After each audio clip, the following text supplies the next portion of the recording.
पिछले एपिसोड में हमने देखा था कि आइस फायर स्प्रे टाइगर ने प्रेशर को और बढ़ा दिया था। अब कुछ समय बाद इस कंपटीशन में केवल सिटी के दोनों यंग मास्टर और टैन्यू बच पाते हैं। सभी को लगता है कि टैन्यू भी सरवाइव नहीं कर पाएगा और सिटी के दोनों यंग मास्टर में से कोई इसे क्वालिफाई करेगा।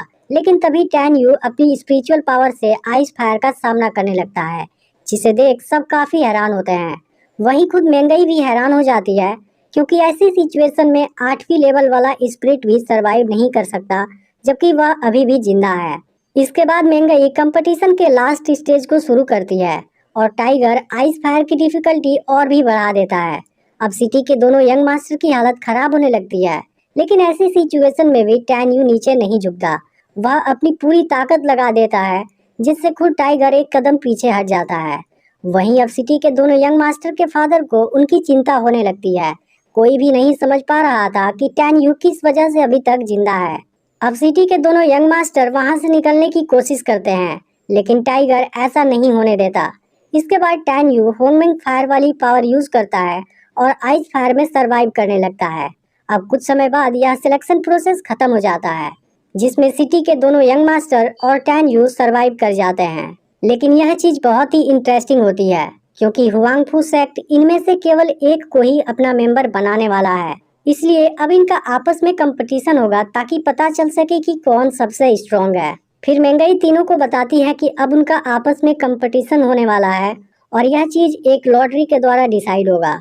अब सिटी का मेयर टैन्यू के पास आता है और उसके बेटे से सामना होने पर उसे हार मानने के लिए कहता है, लेकिन टैन्यू इस बात के लिए उसे इनकार कर देता है। तब मेयर लियांग के पास आता है और उसे अपने बेटे को इस कंपटीशन से बाहर करने के लिए ऑफर देता है। यह सुनकर लियांग उसकी बात मान जाता है और अपने बेटे लिंग लियांग को क्वान जी से सामना होने पर हार मानने के लिए कह देता है। अब कुछ समय बाद मेंगई मेयर को 3 स्टिक देती है। फिर मेंगई बताता है कि इन स्टिक पर 1, 2 और 3 मार्क लगे हुए हैं। जिसके पास भी 1 और 2 मार्क आएगा, सबसे पहले उन्हें एक दूसरे का सामना करना होगा। अब तीनों उसमें से एक एक स्टिक निकालते हैं, जिसमें से क्वान जी और लिंग लियांग के पास 1 और 2 मार्क वाला स्टिक आता है, जबकि टैन्यू के पास 3 मार्क वाला स्टिक होता है।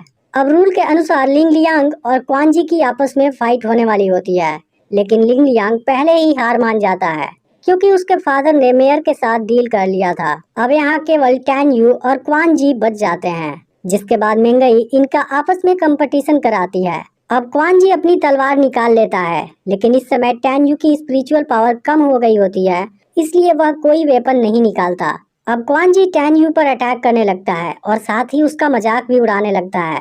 इसके बाद वह टैन्यू को किक मारकर दूर फेंक देता है, जिस पर टैन्यू कहता है कि तुम मुझे मारने का सपना देखना बंद कर दो। इसके बाद क्वान जी फिर से टैन्यू पर अटैक करने आता है, लेकिन टैन्यू गॉड आई वाली पावर से उसके अटैक को रोक देता है। लेकिन फिर भी नीचे गिरने से पहले क्वान जी टैन्यू को जख्मी कर देता है। इसके बाद क्वान जी टैन्यू के अंदर अपनी तलवार घुसा देता है। तब टैन्यू कहता है कि मैं जब तक ना चाहूँ मुझे कोई नहीं मार सकता, और फिर टैन्यू आइस फायर से उस पर अटैक कर देता है। इसके बाद क्वान जी कुछ नहीं कर पाता और वहीं पर उसकी मौत हो जाती है।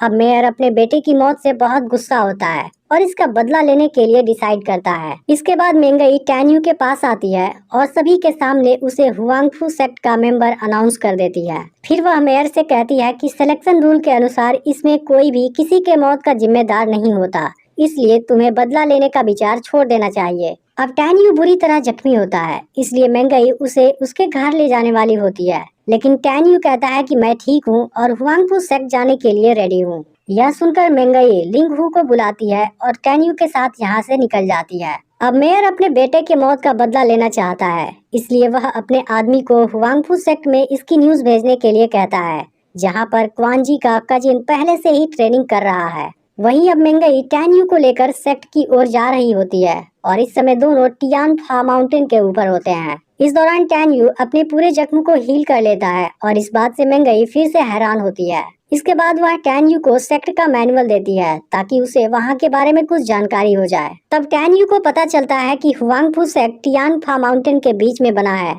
जहाँ के रहस्य को कोई भी आज तक नहीं सुलझा पाया, और सेक्ट outer gate, deep gate, ferry gate और होली गेट में बटा हुआ है।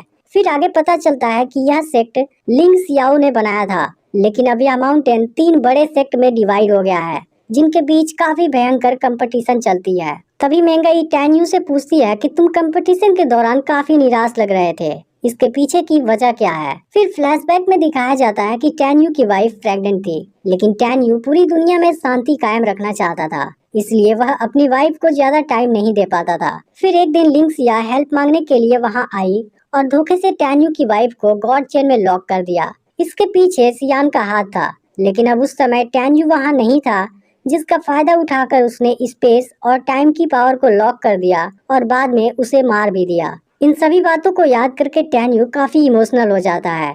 अब दोनों सेक्ट के अंदर पहुंचने वाले होते हैं, लेकिन तभी सामने से म्यूरोन कुन आ जाता है, जो सेक्ट का ही एक मेंबर है। वह मेंगई को पाना चाहता है, जबकि मेंगई उससे बिल्कुल भी पसंद नहीं करती। इसके बाद वह मेंगई के साथ बदतमीजी करने लगता है, जिस पर मेंगई गुस्सा होने लगती है।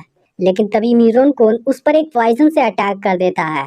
यह देख टैन्यू म्यूरोन कुन को रोकना चाहता है, लेकिन म्यूरोन कुन इससे ज्यादा पावरफुल है। फिर मेंगई म्यूरोन कुन से टैन्यू को जाने देने के लिए कहती है, जिस पर म्यूरोन कुन कहता है कि पहले तुम खुद की चिंता करो, क्योंकि अगर मैंने 1 घंटे के अंदर इसका मेडिसिन नहीं दिया तब तुम नहीं बच सकती। इसके बाद म्यूरोन कुन हंसने लगता है और उसके साथ जबरदस्ती करने की बात करने लगता है। तब यह देख टैन्यू तुरंत म्यूरोन कुन से अपनी जान छोड़ देने के लिए रिक्वेस्ट करने लगता है। वह कहता है कि तुम मेंगई के साथ जो मर्जी वो करो, लेकिन मुझे यहाँ से जाने दो। मेरे पास ऐसी प्लेजर पिल्स है जो तुम्हारी मेडिसिन से काफी पावरफुल है। यह सुनकर म्यूरोन कुन तुरंत उसकी बात मान जाता है। यह देख मेंगई काफी दुखी हो जाती है, क्योंकि उसे लगा था कि टैन्यू एक अच्छा इंसान है, लेकिन असल में वह भी बिल्कुल म्यूरोन कुन के जैसा है। तभी अचानक से टैन्यू म्यूरोन कुन को जख्मी कर देता है और मेंगई को अपने साथ लेकर वहाँ से कूद जाता है। लेकिन इस बीच म्यूरोन कुन ने भी उसे जख्मी कर दिया होता है। यह देख मेंगई को रियलाइज हो जाता है कि उसने टैन्यू को गलत समझा था, जबकि टैन्यू ने उसकी जान बचाने के लिए खुद को खतरे में डाल दिया है। अब टैन्यू की कंडीशन खराब होने लगती है, फिर भी वह मेंगई से कहता है कि हमें कुछ नहीं होगा। वह मेंगई को समझाता है कि मैं तुम्हें नीचे तालाब में फेंकने वाला हूँ और वहाँ से तुम बाहर मत आना, नहीं तो म्यूरोन कुन तुम्हें खोज लेगा। इसके बाद टैन्यू खुद को नीचे कर लेता है। यह देख मेंगई पूछती है कि तुम मुझे क्यों बचाना चाहते हो, इसमें तुम्हारी जान चली जाएगी। तब टैन्यू कहता है कि मुझे कुछ नहीं होगा। इसके बाद टैन्यू मेंगई को तालाब में फेंक देता है और खुद वहाँ जमीन पर जा गिरता है। तभी म्यूरोन कुन भी यहाँ आ जाता है और टैन्यू की बॉडी को जमीन पर पड़ा हुआ देखता है, लेकिन वह मेंगई की बॉडी को नहीं खोज पाता और उसे लगता है कि मेंगई मर चुकी है, जिसकी बॉडी कोई जानवर खा गया होगा। इसके बाद म्यूरोन कुन उसकी बॉडी पर एक बड़ा सा पत्थर गिरा देता है और वहाँ से चला जाता है। फिर मेंगई पानी से बाहर आती है, लेकिन टैन्यू उसे कहीं भी नजर नहीं आता और वह काफी परेशान हो जाती है। फिर तभी उसकी नजर पत्थर के नीचे पड़े टैन्यू की बॉडी पर जाती है और उसे मरा हुआ देख मेंगई काफी दुखी हो जाती है। लेकिन फिर वह म्यूरोन कुन से इसका बदला लेने के लिए कहती है और वहाँ से जाने लगती है। अब इसका अगला पार्ट भी बहुत ही जल्द अपलोड होने वाला है, इसलिए चैनल को सब्सक्राइब करके नोटिफिकेशन को ऑल पर सेट